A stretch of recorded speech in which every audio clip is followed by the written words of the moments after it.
అలా ఎవరు రీసెంట్‌గా బడ్జెట్ ఒకటి ప్రవేశపెట్టారు కదా! 2026, 27 ఏమన్నా. సో, ఈ బడ్జెట్ మధ్య తరగతి కుటుంబాలకి ఎలాంటి లాభం చేకూరుస్తుంది లేదా నష్టాన్ని చేకూరుస్తుంది అనేది ఈ వీడియోలో చూద్దాం.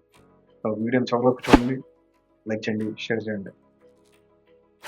So, welcome to Disney communication channel. నేను మీకేలం. సో, సాధారణంగా బడ్జెట్ అనేది అందరి మీద ప్రభావితం చూపిస్తుంది. కానీ ఈ బడ్జెట్ మన శాలరీ మీద, మన పెట్టుబడుల మీద, మన పిల్లల భవిష్యత్తు మీద ప్రభావాన్ని చూపించబోతుంది అనడానికి 3 గుడ్ న్యూస్, అలాగే 3 బ్యాడ్ న్యూస్‌తో మేము ముందుకొచ్చాను. సో, చూద్దామా? సో, ఫస్ట్ గుడ్ న్యూస్ ఏంటో చూద్దాం. సో, మీరు గనక హైదరాబాద్‌లో ఉంటున్నట్లయితే, హైదరాబాద్ నుంచి మీరు పూణే గాని, బెంగుళూరు గాని, చెన్నై గాని వెళ్ళాలి అనంటే చాలా సమయం పడుతుందా?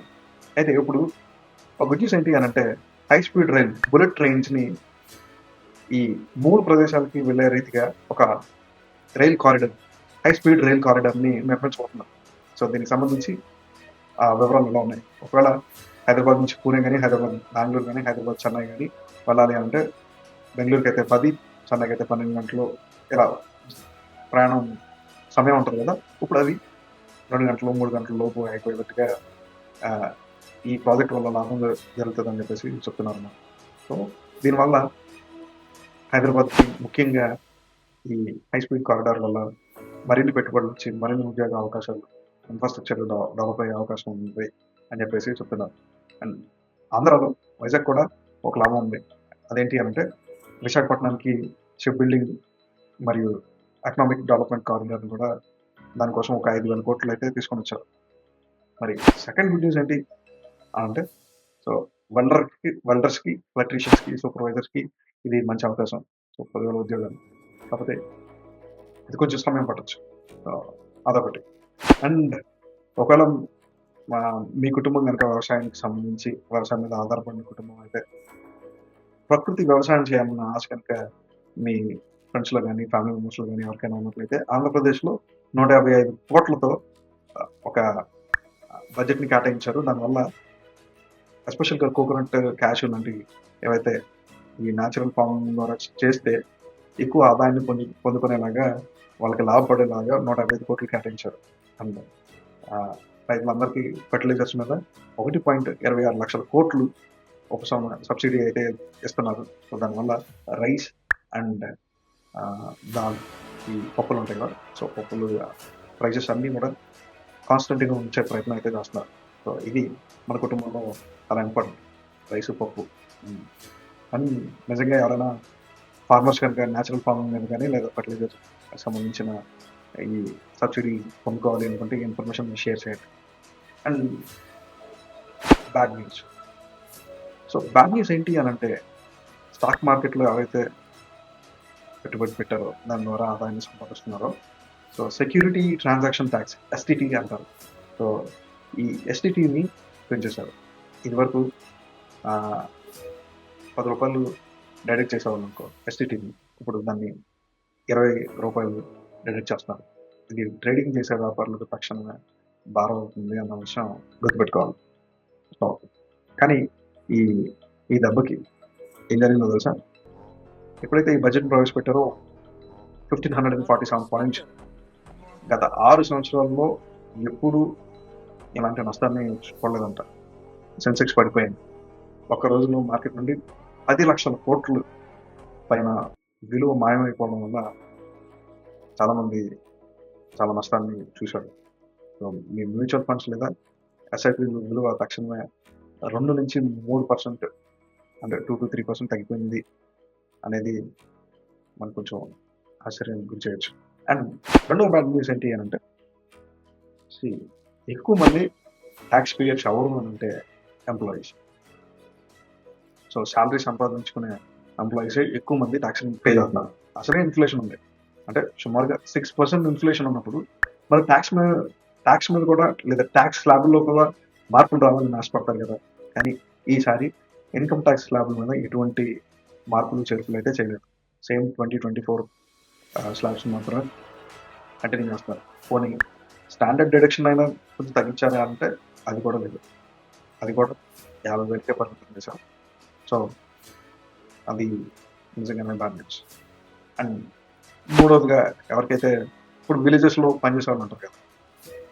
సో, వాళ్ళకి పనికి ఆహార పథకం అని ఇలా కొన్ని ప్రోగ్రామ్స్ ఉంటాయి. నేషనల్ లెవెల్‌లో దాన్ని Mahatma Gandhi national rural employment guarantee act అనే ఒక యాక్ట్ కింద సాధారణంగా గవర్నమెంట్ ఎక్కువ పెట్టుబడి పెట్టి రాష్ట్రాల మీద కొంచెం తక్కువ పెట్టుబడితో ఈ పనికి ఆహార పథకం కింద సంవత్సరంలో ఎన్ని రోజులు పని కల్పించాలి అన్న ఉద్దేశంతో ఈ యొక్క ప్రోగ్రామ్‌ని తీసుకొనొచ్చారు. అది ఇప్పుడు ఇదివరకు సెంటర్ ఎక్కువ శాతం భరించేది కదా! ఇప్పుడు రాష్ట్రాలు సో, ఆంధ్ర గాని, తెలంగాణ గాని మన రాష్ట్రాల్లో 40%ని భరించాలి. ఇదివరకు 10% మాత్రమే భరించేవి కాస్ట్‌లు. సో, దీని ఫలితంగా ఏమవుతది అనంటే సో, వర్కింగ్ డేస్ అనేవి తగ్గే అవకాశం ఉంటది అని చెప్పేసి చెప్తున్నారు. 20-25 డేస్ వర్కింగ్ డేస్ అంటే సో, జనాలు పని చేయడానికి పననేది తగ్గిపోవచ్చు అని చెప్పేసి అనుకుంటున్నారు. ఇది పొదుపులకి కొంచెం కష్టమైంది. విద్యా రంగానికొస్తే ప్రాక్టికల్‌గా తెలంగాణలో 33 జిల్లాలకి 33 హాస్టల్స్.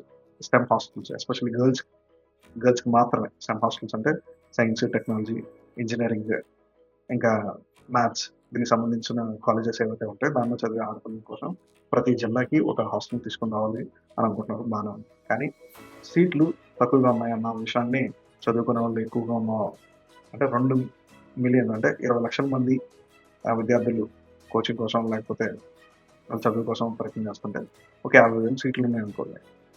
ఎలా కల్పిస్తారు? సో, అది కష్టం. అండ్ ఎడ్యుకేషన్ మీద కొత్త కాలేజెస్‌ని సీట్లని పెంచే ప్రయత్నం చేస్తామని చెప్పేసి అంటున్నారు గానీ, అదైతే ఏమి లేదు. ట్యూషన్ ఫీజులు ఏడాదికి 10-12% పెరిగిపోతుంది. ఇంజినీరింగ్ చేసే కోచింగ్ సెంటర్‌లే 1.5 లాక్స్ నుంచి 1.7 లాక్స్ దాకా తీసుకుంటున్నారు. ఎడ్యుకేషన్ మీద కూడా ఎక్కువ ఖర్చు పెట్టలేదు. సో, దానివల్ల కామన్ మ్యాన్ మీద భారం పడబోతుంది అన్నది కొంచెం సాడ్ థింగ్. ఏదైనప్పటికీ సో, ఓ పక్కన బుల్లెట్ ట్రైన్‌లు, ఓ పక్కన ఇన్‌ఫ్రాస్ట్రక్చర్ డెవలప్‌మెంట్ కోసం బానే ఉంది గానీ, ఇయన్నీ వెంటనే అయ్యేవి కాదు. సో, వైజాగ్‌లో ఒకవేళ 10,000 ఉద్యోగాలు వెంటనే వస్తాయంటే రావు. అది కనీసం 2-3 సంవత్సరాలు టైం పట్టుద్ది. అండ్ ఎవరైతే ఈ స్టాక్ మార్కెట్ మీద ఇన్వెస్ట్ చేస్తారో వాళ్ళు తీసుకోవాల్సిన జాగ్రత్త ఏంటి అనంటే, ఎస్ఐపీలని కొంచెం హోల్డ్‌లో పెట్టుకుంటే మంచిది అని చెప్పేసి చెప్తున్నారు. కామన్ మ్యాన్ మీద ఈసారి ఎక్కువ బర్డెన్ పడబోతుంది. సో, ఎక్కువ సఫర్ అయ్యేది కామన్ మ్యానే అన్న విషయాన్ని మనం జ్ఞాపకం చేసుకోవాలి. సో, మీరేమన్నా చేయాలి అనుకుంటే ఇప్పుడు ఎస్ఐపీలు ఆపేసుకోవాలి. అండ్ ఎక్కడైనా ప్రాపర్టీ కొనుక్కోవాలంటే అక్కడ మీ రైల్వే స్టేషన్‌లో ఎక్కడైతే కొత్తగా కడుతున్నారో అక్కడ దగ్గరలో తీసుకుంటే బావుంటది. కానీ ఈ ఏడాది స్కూల్ ఫీజులు 10% అదనంగా ఉండబోతున్నాయి అనేది గుర్తుపెట్టుకోండి. రూరల్ డెవలప్‌మెంట్‌కి సంబంధించి జనాలు గనుక మన గ్రామాల్లోకెళ్ళిపోయి ఏదైనా చేస్తే గనుక మన ఇంట్లో పనులు కూడా కష్టం అని చెప్పేసి అంటున్నారు.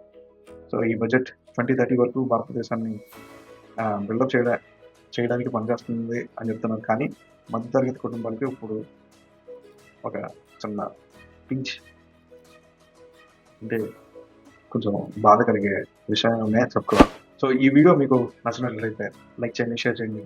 మీ ఒపీనియన్‌ని, మీ అభిప్రాయాన్ని కామెంట్ రూపంలో signing off KLB by Disney communications.